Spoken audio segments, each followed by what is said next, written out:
All right. Well, hello everyone. Welcome to Pure Soul. Thank you for joining. This is the Ask Nikki. Brittany's with us, but she kind of went off screen. I'm sure she'll be back in a little bit. Hi, Jackie. Hi, Matt. Hi, Linda. Hi, Haley. Hi, Marissa.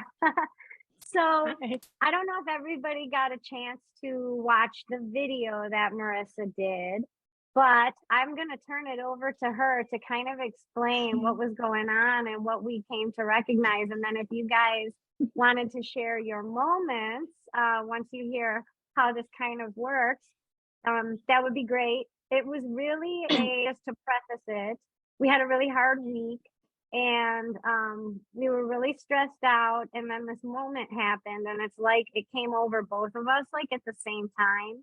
So it was a really beautiful experience, and I'll let Marissa explain her perspective because she's the one that actually brought it up when we were together. She's like, this is heaven. And so I'll just let her take it from there. And go ahead, Madi. Okay. Well, hi everyone. Nice to see everyone.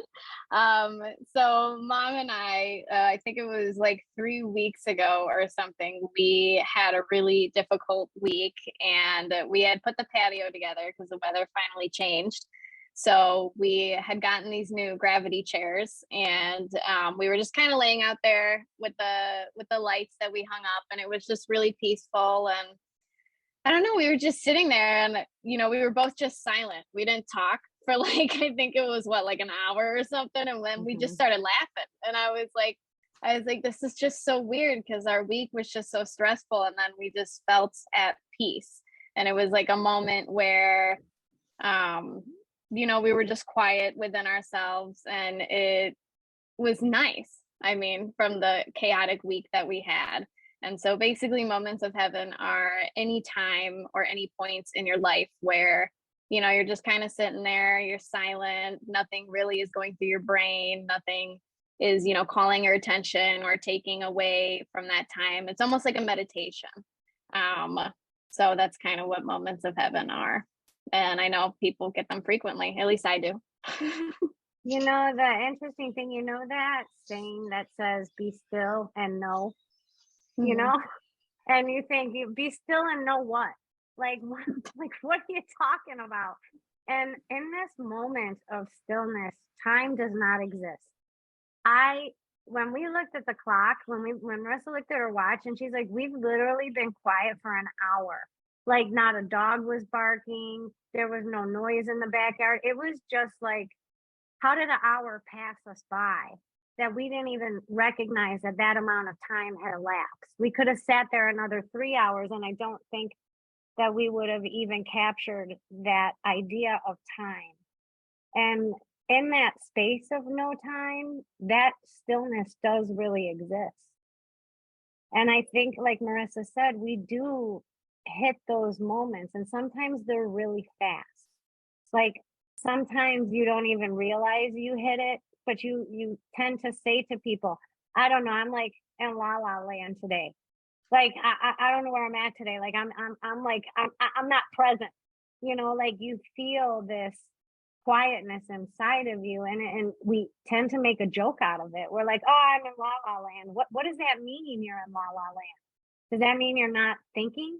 Does it mean you're just quiet inside yourself, that you don't have responses when people talk because you're someplace else in a stillness that exists within you, but yet you're not there?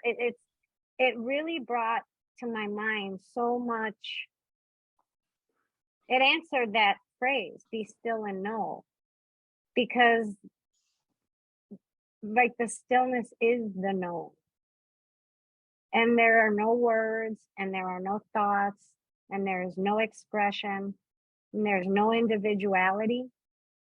There's no separate personality. There's no self-identification that you think this is who I am. In that moment, and those moments, you cease to exist. Your self-identification is like if someone hit the pause button on your humanity, and all you're left with is the stillness of yourself. And it's the strangest, like, it's the strangest feeling to have that absence of the self, yet the fully knowing in a space of nothing. And that's what that moment, that's what I realized in reflection of that time that elapsed that Marissa and I were out there. I thought that one of the most distinct things that in reflection called my attention was nature. The trees, the breeze, it was like a light breeze, the smell of the outside. The neighbor had cut the grass, so like you could smell that grass cut smell. And it was like in the evening, so it was like dark outside, and it was, you could hear the dogs breathing because they were like all laying around quiet and sleeping. And so nature, to me, that at that time, it also ceased to exist. But like I became part of that experience. I wasn't separate from nature in the stillness. Like I wasn't distinct from it. And that I thought that having that kind of wrapped in kind of blew my mind. So that's how I describe what we experienced that night and all of the different elements that are comprised of the absence of self, no self description, quiet inside yourself, one with literally everything, so that your collective self, that's where we go. Like that's my feeling, is that's the peace that people feel when they transcend. They become part of the stillness, part of the oneness. And it's kind of a interesting concept, because if we cease to exist in that space, and when we leave our physical bodies, we are leaving our self description, we're leaving our opinions, we're leaving our beliefs, we're leaving our family, we're leaving everything that describes who we are. And when we transcend, the thing that people miss is no longer present in that stillness. And that creates inner conflict. It did at a particular time of my life when I had hit this moment of stillness and this recognition of who am I truly? Who am I?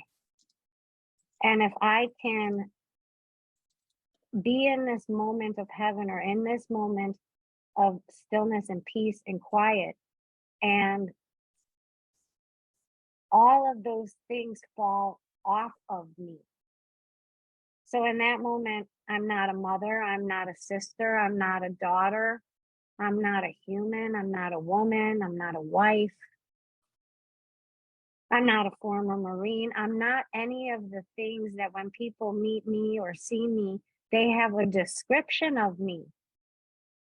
And they can describe who I am, or how I am, or what I think, or what I'm probably going to say or do. And then in that moment, I'm not even any of those things that I myself define myself to be, and that the world defines me to be. And that when I leave this earth, my children are going to miss a description of me. But if I hit that space and that connection and the collective experience of who we all really truly are, then where am I? And I think that's where people gather a deep fear about death, is that something inside of us knows that we will cease to exist in this description of our soul.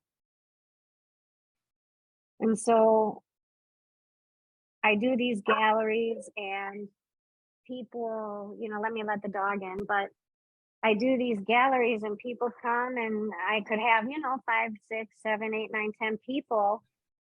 and I'm talking to their family members in heaven. But I remember the first gallery that I had after I realized this, from a moment that I was fully present in my consciousness and could see these distinct selves, right?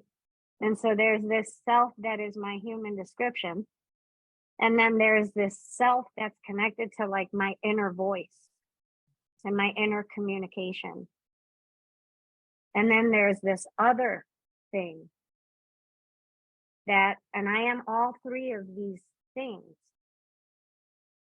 But when I'm this third thing, I'm not these two things. And that's what we all are. So my first gallery, like I say, after I had this recognition, I was like conflicted, because I'd been talking to my mom in heaven for 20 years. I've been talking to my grandma, my grandpa, my animals. So if this is where we all go, then where the heck who am I talking to then? Who's sharing this information with me? How is this possible even at all? If I can so distinctly let every description of myself fall off of me, like try it. Like, who are you? And then take away your parents. Are you still there? You know, take away your children. Are you still there? Is that essence of you still like present? And so my confusion was, how does then my mom come and talk to me? How does my grandma come and talk to me? How is that possible if they cease to exist when all of that humanity falls off and falls away? Then why would they even miss me?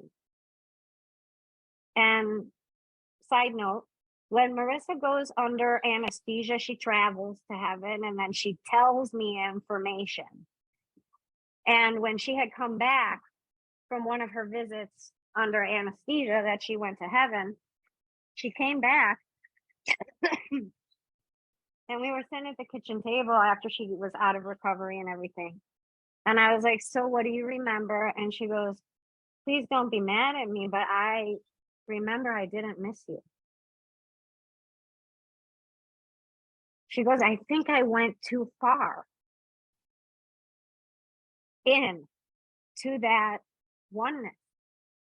And I could see how conflicted she was just to have to say that, because we had to talk about that, because that's the exact same conflict that I found within myself. If I'm talking to my mom for 15, 20 years, and then I visit what she is, where she is, what she's a part of, and I realize that I am also a part of that. So she's not even separate from me. She is me. Like, I am her. So of course I can find her in me. Right? So then my prayers change. And my prayers became that I want to be a good enough person so that when I join the oneness will want to express itself once in a while as me. In case part of the oneness wants a taco, it can be expressed as me. And I can connect to my granddaughter who's going to go get a taco because she knows that her grandma in heaven has a taste for a taco. Right?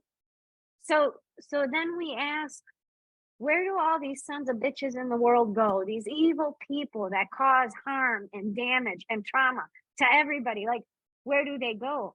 They get absorbed into the oneness. They still go to the same place that we go, but what happens to them? Just like when we recognize something about ourselves as we're growing up, we have a bad behavior, or we get angry really quickly, which is one of my things, or we have some part of ourselves that we don't like. And so we work on that part of ourselves that we don't like. and we never express it again because we don't like it about ourselves. So when it comes back inside of us, we leave it there, we absorb it, we change it, we manipulate it, we modify it, we do it in some other way. We express the strength of that negativity in a different way. So when bad people die and go to heaven, the collective expression of love that is heaven will no longer express itself in that manner because it doesn't like that part of itself. So just like we do here on earth, heaven functions the same way. And it says in the Bible, as it is on earth, it is in heaven. Right? So if we can, recognize these moments of stillness in our life, we can know we're part of that oneness, and that's where the separation comes. So if any of you have been in a gallery, I'll say, oh, your grandpa might be talking to me and he'll be sharing information for you, but then all of a sudden he'll start sharing information about somebody else. And that's his way of inviting another person into the session. But what's actually happening at that point is that the oneness, I'm still talking to the same oneness that now is shifting into an expression of her grandmother or her father or her brother or her son. It's mind-blowing, it's beautiful, it's sad. I remember there was a part of this experience that when I was reflecting on this, that a sense of sadness kind of came over me because I was gonna miss me. Like, I liked me. I was gonna miss me. And it's this recognition that we put so much pressure on ourselves to be a certain way, to live up to some idea of what we're supposed to do.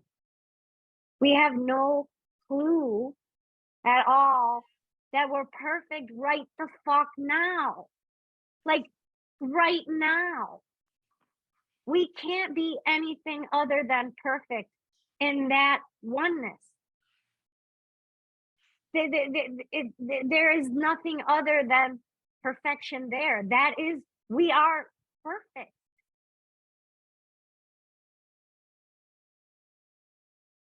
And we are perfect expresses itself so many different ways in me and you. But if I can see that you're me and I am you and we are one, the whole world would change. We wouldn't have the ability to be horrible to another person, to take power over another person, to diminish or belittle another person. We wouldn't have the capacity because our human self-description is simply, I'm going to wear this jacket today. I had this guy, sometimes when people pass, they'll show me their transition moment. And I'll never forget this one guy. I asked him for his daughter, like, well, what was it like for you? And he shows me he's laying in a bed, like dying.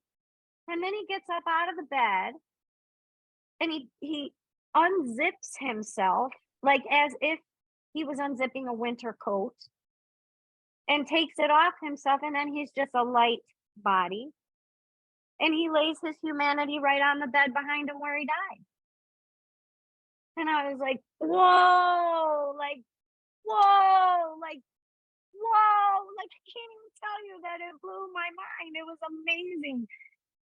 And again, it's another description that look how much pressure we put on ourselves about who we should be or who people expect us to be or how we can make sure everybody in the world is happy and we're living up to everybody's expectation of us. When really, at the end of the day, our humanity is just a coat. Would you put so much pressure on your winter coat? No, it's just to keep you warm.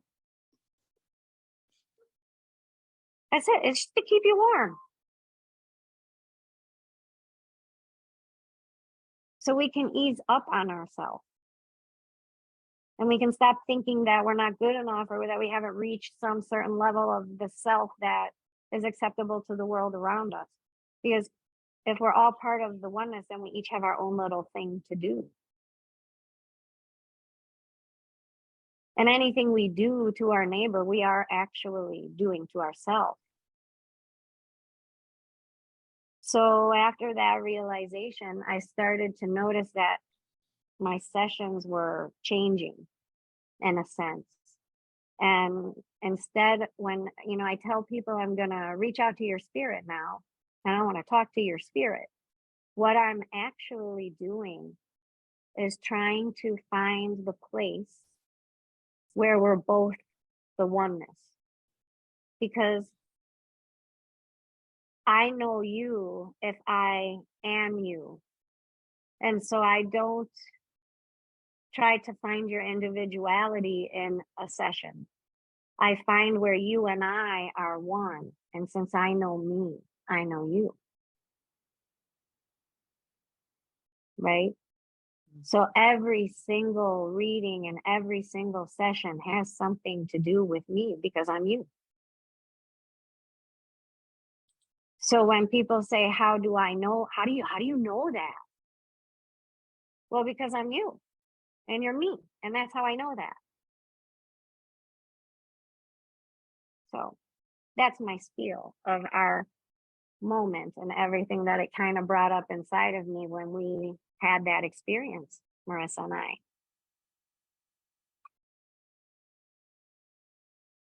So, any questions, comments about anything that I talked about or expressed, or feel free to share your moment of heaven or your times of stillness. Jackie.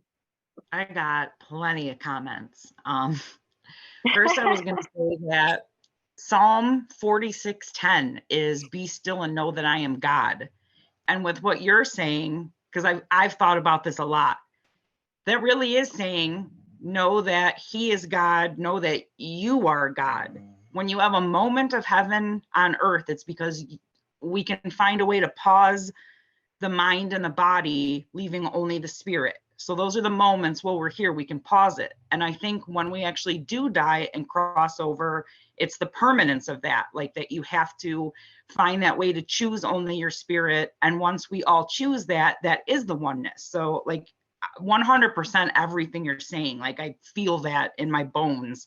And it, like literally, I think that's what heaven is. And I've questioned, like in Bible study all the time, like there's really not an answer of how we look. So people are like, will I do this up there? Will we dance? Will we this? Like, and it used to make me sad. And I started to kind of realize that that's what it is. That oneness is an energy that all of us have when we cross over. Like we just know what it is to be God because we are all one. And be still and know that I am God. Like say it, be still and know that I am God. He is God. Like it's exactly what you said. We're all together. And when you get to that oneness, like exactly. And I think about like what happens to bad people.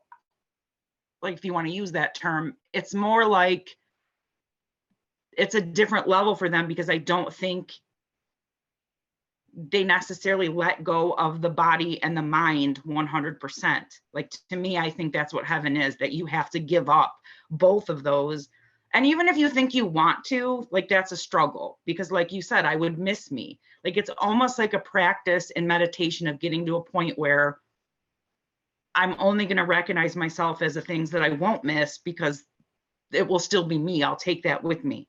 And I don't even know if this is making sense anymore, but like the whole time you're talking, my brain's racing and I'm like writing things down and I've probably lost half of it. But like, it's funny because I've spent way too much time thinking about this very topic. And this is just going to sound cheesy, but I think the trees in our town are magical because I never had these kind of nature experiences until I moved here. And now I probably spend 20 hours a week just sitting in a lawn chair staring at my backyard. I've never been happier. Like I tell this to Marissa all the time. Like I look at birds. Like I'm old. Don't tell people I'm looking at birds. They're my favorite. I want to see my pictures. Like, and it's just the trees are magic, and the air here, it brings you one with nature, and it opens your mind so that you can think about these things. And I've had this a bunch of times this week where I lost time and I thought, that was a relaxing 15 minutes. But then the clock says, no, that was a relaxing 4.5 hours, Jackie. And then my mind's blown and I sleep like a baby. And this keeps happening. And it's because of the trees and the nature and the birds. And everyone's laughing, or smiling at least. So I hope I don't sound crazy. No, I'm smiling because our neighbor's tree next door, her name is Abigail. And Yeah. Marissa maybe told you about her, but every time we wonder if it's going to rain, I go ask Abigail. And I say, is it going to rain? And then she gives me a vision if it's going to rain. If it's not, sometimes it's directional. And like the other day, she's like, oh, it'll be that way. It's going to go that way to a Randall Road. And like, she'll tell me. So, I mean, we've done this like on tornado siren. Like, do we have to go in the basement? And Abigail will say yes or no. It's been over a year. I'm going to start asking for Abigail updates. Right, literally right every single time. And then we have Toby, and that's our lilac bush. And then we have Julio and Martha on the other side. So yes, we talk to our plants, and yes, they answer us.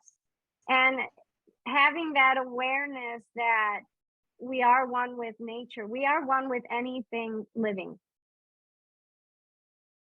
That's what we all have in common, is life. So anything that has life, anything that flows through life dances and there's a breeze, right? The trees can communicate by the breeze. Sit and ask your trees to give you a breeze, and your tree will give you a breeze. Last week, Pam was over and it was really windy. And she's like, oh my God, it's so windy.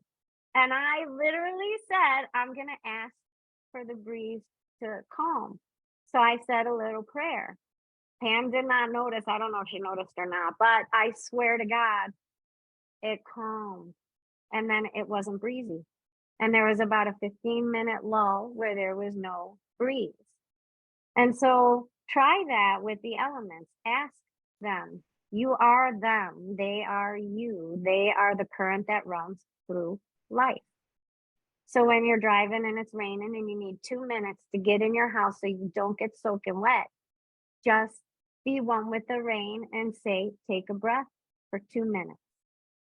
And it will slow enough that you can get in the house and not get soaking wet. So I highly recommend the book, The Alchemist, because it kind of talks about this. The Alchemist by Paulo Coelho. The Alchemist, in that book, this kid is on this, journey to become an alchemist. And so he meets the alchemist, and the alchemist is like, well, I need you to go up on that mountain. And then when you're up there, and if you can control the wind, talk to the fire, if you can communicate with the elements, now you are the alchemist, until you can communicate with the elements.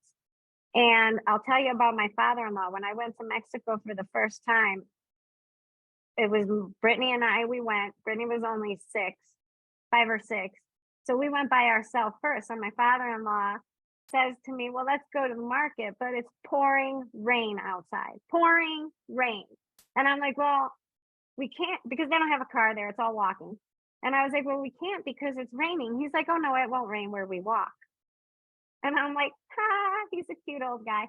I'm like, well, it's raining pretty bad. He goes, no, all I have to do is tell God to ask the rain. Tell God to ask the rain to not rain, because my granddaughter and my daughter-in-law are here from America. And I was like, okay, no kidding, you guys. It didn't rain where we walked.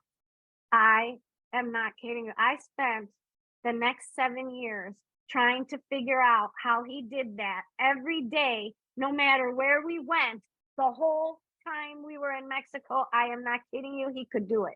And I was like, no, your dad really talks to the rain. Like, he told the rain, don't rain on us. And it like did not rain. Like, your dad's a brujo, like something is going on here. And it is just because he had this deep belief that he could communicate and be one with all of nature and all of animals. And so we can recognize it. So when you say the trees are magical and your backyard is magical, yeah, we talked, I asked my tree advice. Like, like, so, and it's part of life. And Abigail said she can tell me what's going to happen in China. Like, she can tell that, like, she can feel it, you know? And so it's amazing. And so I agree with you 100%. And nothing you're saying sounds crazy to me. I do want to reference another point, something you said. You said that we're all one thing. And you had made a comment about that. And you said, I am God, he is God, she is God, we are God. But I heard this talk, I think it was by Muji. And the talk that he was saying to find the essence of yourself. And he said to ask yourself, what does all of humanity, no matter what race, religion, creed, or belief, what do we all have in common? What do we say? What does every human being say that is the exact same thing? That we have a soul or a spirit? I am. Oh. I am Nikki. I'm Marissa. I'm Brittany. I'm Matt. I'm Haley. I am. I am. I am. And nobody teaches a child to say I am, but they say it.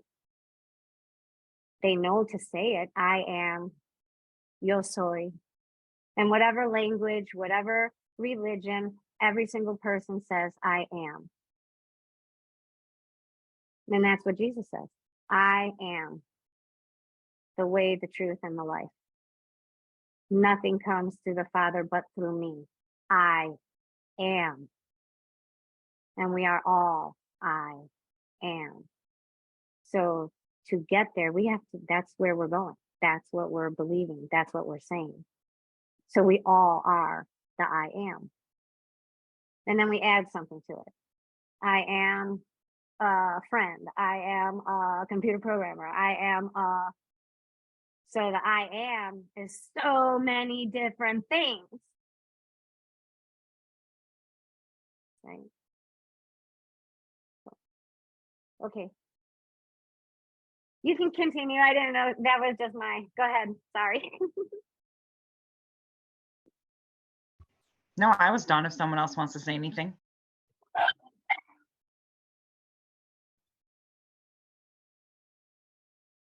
Well, I don't know what happened or why they started barking, but maybe they all have an opinion because they want us to know that I am them also. There's always a point when everyone's animals start to come out. Like, that's my favorite, when you see people's cats and dogs in the background. But where are they today? Well, the littles are downstairs with Marissa and the bigs are up here with me. But you know, probably somebody dropped something off at the front door and that's why everybody has an opinion. Hold on, guys. Sorry. Come on. Okay. Jake wants to say hi. He hears Hi, your dogs. Jake. I saw him right away. Hi, Jake. You're cute.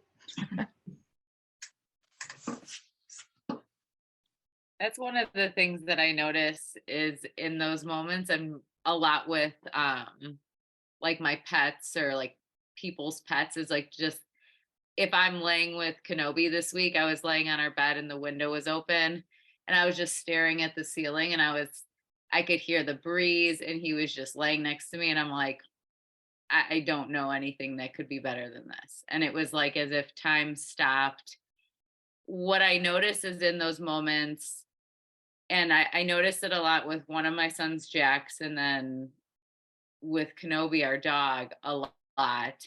And two, like my son Jax lives in La La Land. Like I'll say something and he's like, oh, I'm sorry, I was in Jaxie Land.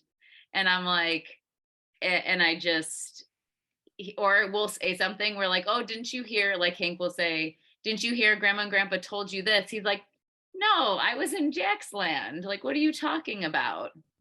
And I think I gravitate in that energy so easily. So it happens a lot with like either our dog or him. And it's like, I like time stops. I'm like literally just one. Like it doesn't, like you could probably stab me and I'd be like, okay. Like it wouldn't even, like I'm like not in the body anymore. It's like you're there but not. And I noticed, and when I asked after watching that video, in my mind I was shown like thousands of times where it was that moment, and times that I wouldn't have maybe even recognized it as that, but it was like one picture after one picture after one scene after another, and it was like, oh wow. This happens so often. And I even think sometimes in moments that are teaching you, you feel that piece of like, we're giving you this great opportunity in this moment. And you realize that every single moment could be that. Every moment you've ever experienced could be that, because what you're being given is something for you. So if there is no good, no bad, every single moment is that moment. So how do you find gratitude and peace in all of it?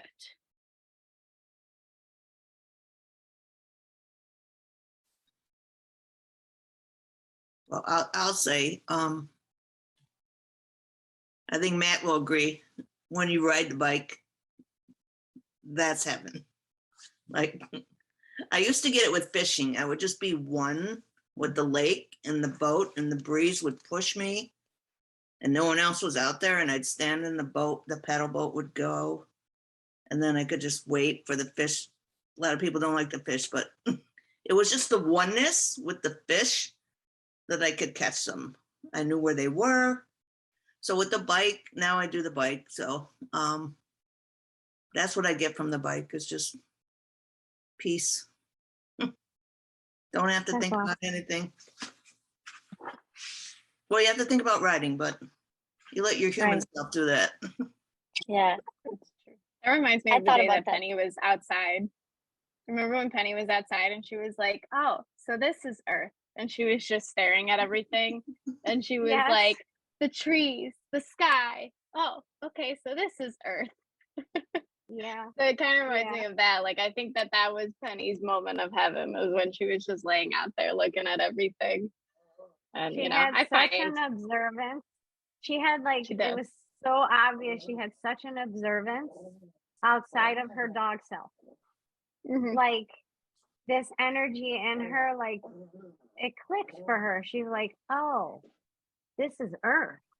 This is the sky and the trees. And she like took a minute and looked around her and took everything in. And it's such a great example, Marissa, because we could learn to be from our dogs. Mhm. Because she was so just in awe of what she saw. And like when we got Laddie from when we rescued Laddie and he came here, he had never been on the grass before. And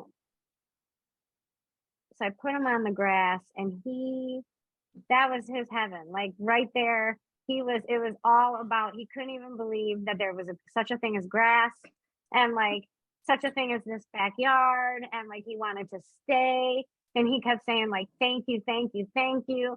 And the thing that like was so exciting for him was the grass. And I was like, wow, my dog was excited for the grass, like grateful for the grass. And we just aren't. So we can learn some of our like biggest lessons in life from nature, from our animals, from the expressions of the I am that don't have a logic that loans itself to hate.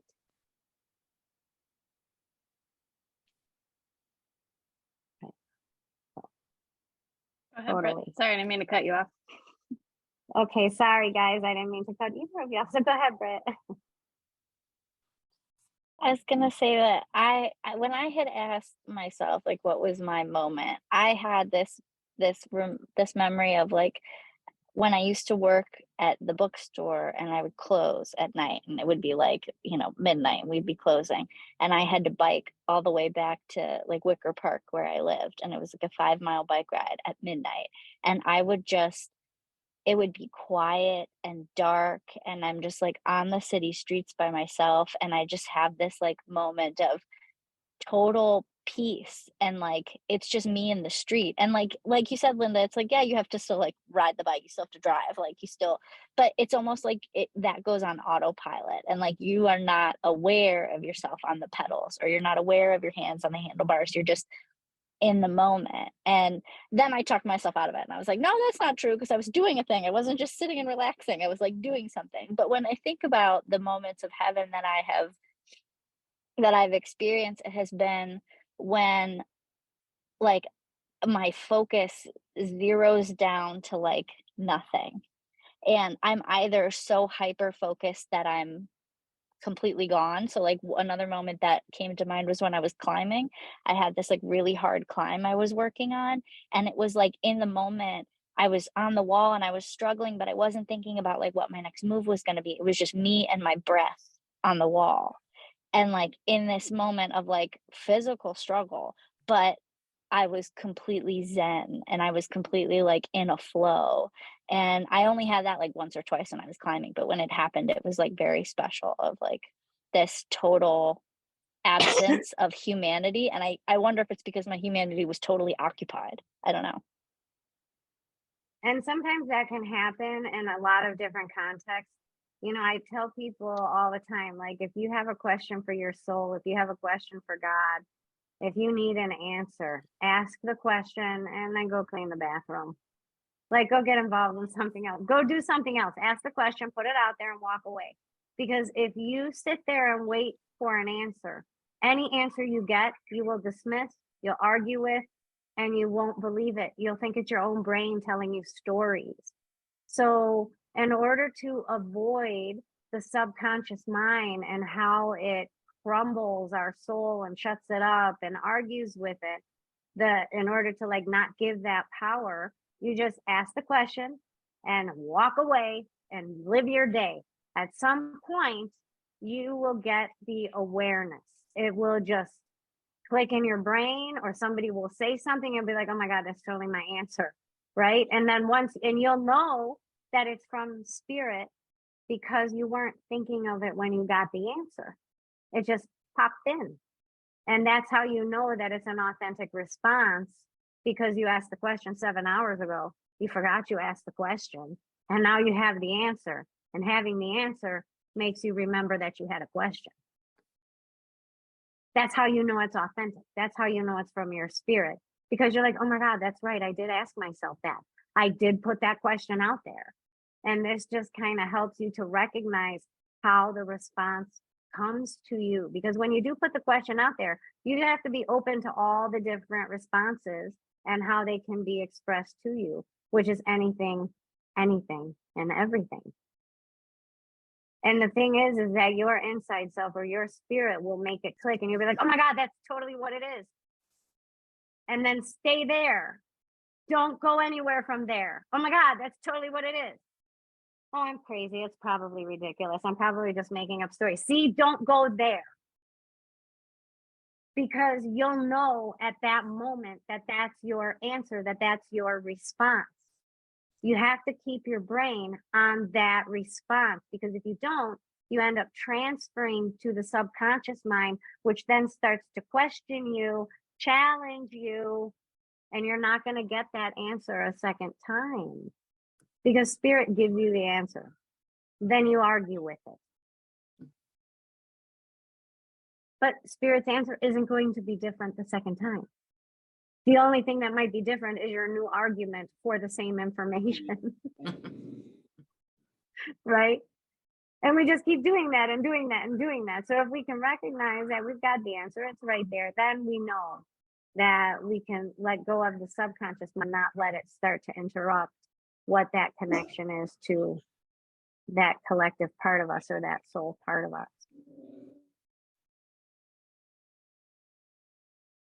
So thank you, Britt. That's a great example. Also, you guys have good examples.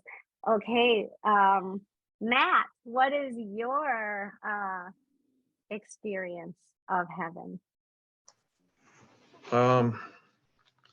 It's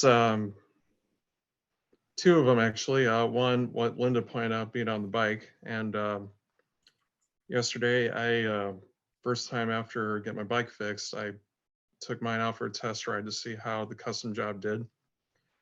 And I was out, and what felt like only 20 minutes was actually 2 hours later. And, Right. and it's like, Mom asked me, it's like, why were you gone for 2 hours? Like, no, it was only 20 minutes. It's like, you were gone 2 hours. And I'm looking at my watch, and it's like, holy crap, yeah. So in that moment, I was just void of all of any troubles, like earthly troubles and concerns, but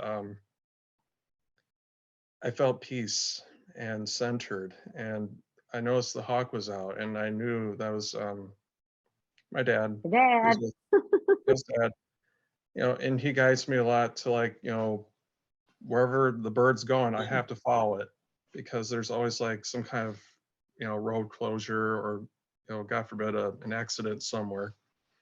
So when I see the hawk fly, I'm like, I gotta go this way. Okay. So I do. And, but after a while, that was just, my moment of being free from all the troubles and whatnots. And I got back home, and I felt centered. And then the second time, when I was walking Diesel outside here, we were walking for a while, and I just put in my AirPods, and we were walking, and Diesel, he has to go sniff everything.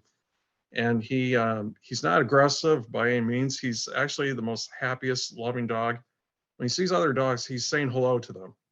And he tells the other owners, like, no, he's not being aggressive. He's saying hello to your dog. He plays with other dogs at daycare.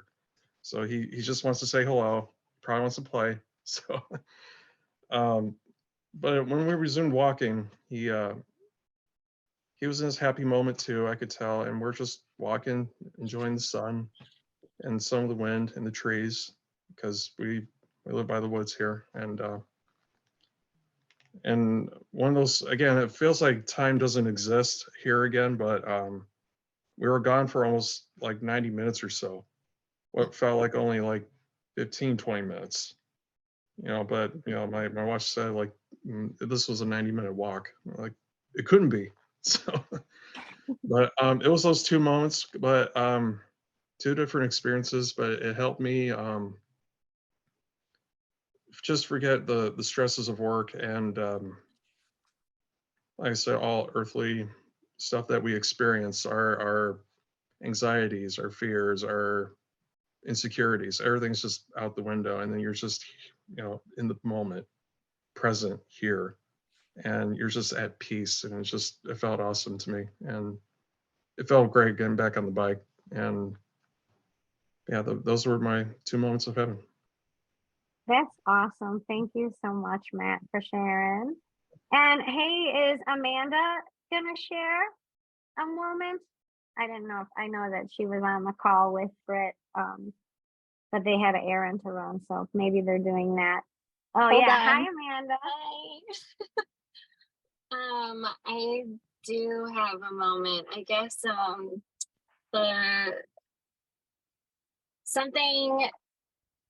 one of the first things that I thought of was when I'm painting or like doing anything that's creative, it takes me a long time to get there, because if I don't have an idea of something that I want to do, it feels like a big block, and I'm like, I don't know, like I feel like I need to be looking at something to paint, or have some sort of like usually intense feeling to get myself to paint or do something creative. And unfortunately, sadness is usually what brings me to paint. And it's almost like journaling too. But while I'm doing that, and if I actually have a project that I want to work on, I feel kind of one with myself, and disconnected from humanity in a sense. Like I'm not usually listening to anything. It's just like I'm sitting by a window, or sometimes I'm outside doing it. And yeah, I lose track of time. Like I pulled an all-nighter once doing like a charcoal drawing, and I like had the time of my life. And then once I was done, I was like, that was in high school. Once I was done, I was like, oh, I like am exhausted. And then I passed out. But I spent like 5 hours working on a drawing, and it didn't feel that intense, but it was. So yeah, I think that's probably my number one thing. Other than that, it would be riding my bike and being outside. Not like motorcycle bike. I'm not like that kind of cool, but like bicycle bike. So usually like when I'm riding my bike, I know Britt's caught me a few times, but like I'll literally be like looking at the trees and like smiling and just like and then I have to be like, watch where you're riding. We're in the city. You're gonna get yourself killed. Because she's just like la la la la. like I'm not looking at the ground at all, and I've almost always had my head in the clouds. And my mom has always said this about me ever since I was little. Like I'm a total space cadet, so I relate to Jax. Like you had mentioned, Haley. Like I'm in Amanda land a lot of the time. And sometimes I don't even realize that I don't contribute to a conversation because I'm up here in the conversation.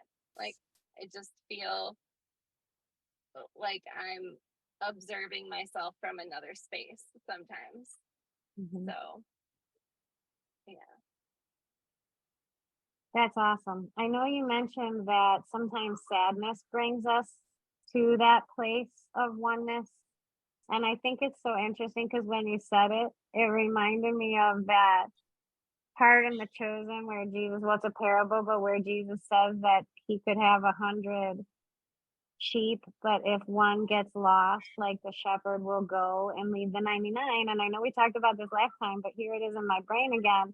And he'll go get that one that is lost. And so I feel like when we do find ourselves in that sad place or we're feeling down, that our own soul guides us back toward that oneness. Our own soul does that. And it has taught us over the years how to reach that space.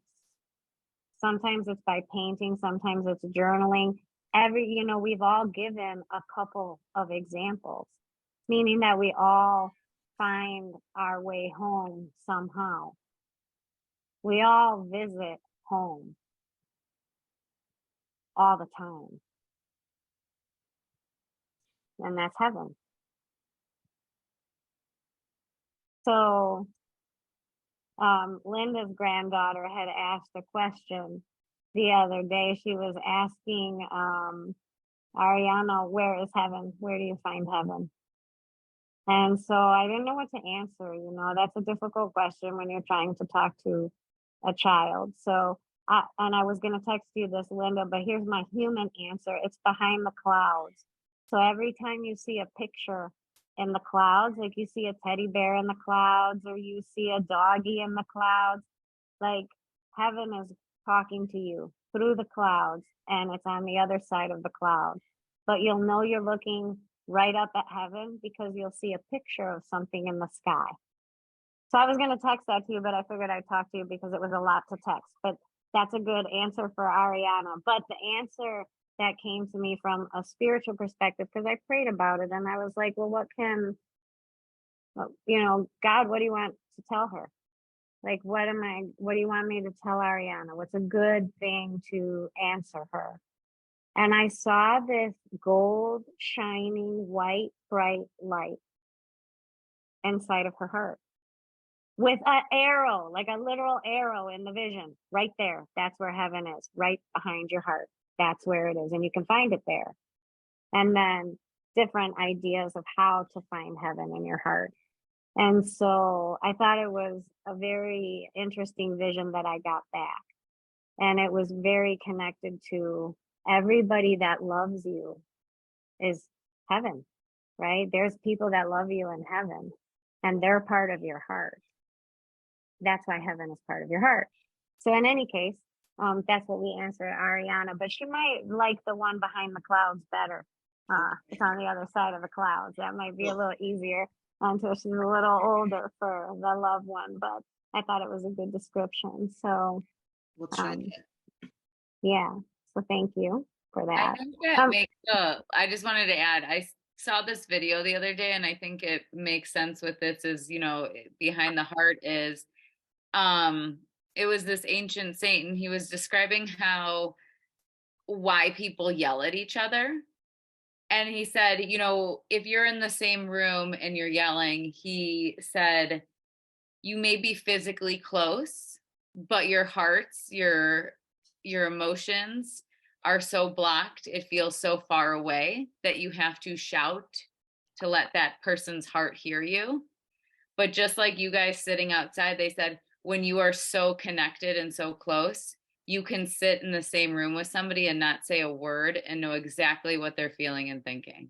So your heart is open versus you see that in relationships, right? That they're so closed off and your heart is so blocked. I have to yell, you have to hear me, and we're right here.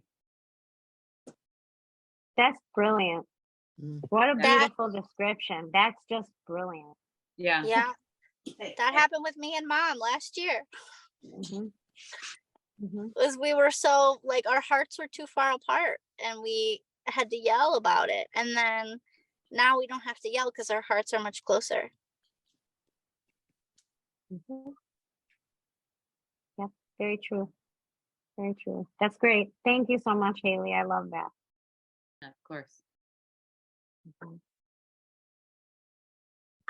So I know we're at our time. Does anybody have any comments or questions about today or anything else that they would like to share? I was just going to say that, like, I always think this is a good energy in this group, but this might be my favorite because I think that's kind of amazing that all of us, like, even I'm snooping and looking at faces, like, all of us are very genuinely talking about peace, and we've all experienced it in the last week. Like, I think that's kind of amazing, and we should be super grateful for that because I mean, usually I'm at least frowning at some point, like, because there's some sort of baggage, but it seems like every one of us has experienced like freedom from anxiety this week. And that sounds good. Yes, please. More of that. Yes, please. More of that. Thank you so much. And I second your emotion. I am extremely grateful for this time with you guys and finding this peace. And when I looked down, I can't believe it's 7 o'clock already. Like, are you kidding me? So this felt like a no time experience to me. And thank you all for being part of my heaven today. Thank you. So thanks, everyone. All right. Thank you, everyone. See you next time. God bless. Bye.